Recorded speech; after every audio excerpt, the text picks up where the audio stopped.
আসসালামু আলাইকুম। আজকে আমার এলাকার ২ ছোট ভাই চলে এসেছে আমার কাছ থেকে ১০ পিস টাইগার মুরগির বাচ্চা সংগ্রহ করার জন্য। আমি কিন্তু আপনাদেরকে পূর্বে বলেছি যারা আমার কাছ থেকে মুরগির বাচ্চা নিয়ে খামার শুরু করেন, আমি চেষ্টা করি সবসময় আপনাদেরকে আমি আমার খামারের মুরগির বাচ্চাগুলোকে সুস্থ রাখার জন্য যে সকল ওষুধ ব্যবহার করি, সেই ওষুধগুলোই কিন্তু তাদেরকে একটা চার্ট আকারে দিয়ে দেই বা বলেও দেই। কেউ যদি খামার থেকে এসে সরাসরি মুরগি বাচ্চা সংগ্রহ করে যায়, সেক্ষেত্রে তার জন্য কয়েকটা বেনিফিট থাকে। কয়েকটা সুবিধা থাকে। প্রথমত হচ্ছে আমার খামার ব্যবস্থাপনা কেমন সেটা সে নিজ চোখে দেখে যেতে পারে। দ্বিতীয়ত আমি তাকে নিজস্বভাবে কিছু ঔষধের নাম এবং ওষুধগুলো সে কিভাবে ব্যবহার করবে এই সকল বিষয় তাকে বলে দেওয়ার চেষ্টা করি।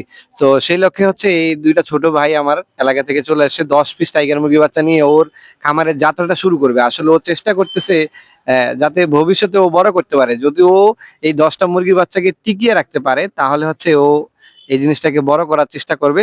সো আমি তাকে মুরগির বাচ্চাগুলো ধরে দিচ্ছিলাম। দেখতেই পাচ্ছেন আলহামদুলিল্লাহ মুরগির বাচ্চাগুলো ঠিক কতটা সুস্থ রয়েছে। ২৫ দিন বয়সে ও মুরগির বাচ্চাগুলো আমার কাছ থেকে সংগ্রহ করেছে।